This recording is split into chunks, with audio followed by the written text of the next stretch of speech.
নতুন ছন্দের প্রবর্তন করেছেন রবীন্দ্রনাথ।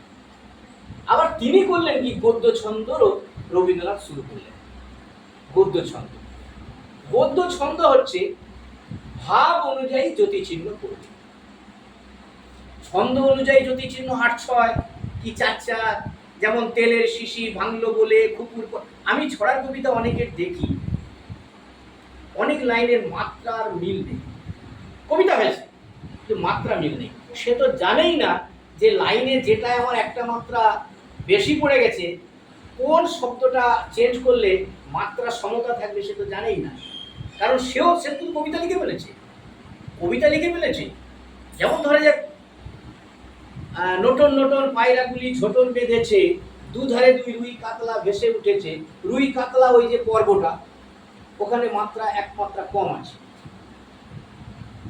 কিন্তু যদি জানতো যে মাত্রাটা আমার কম আছে, তাহলে সে কিন্তু একটা শব্দ এদিক ওদিক করে মাত্রাটা বোঝাবে।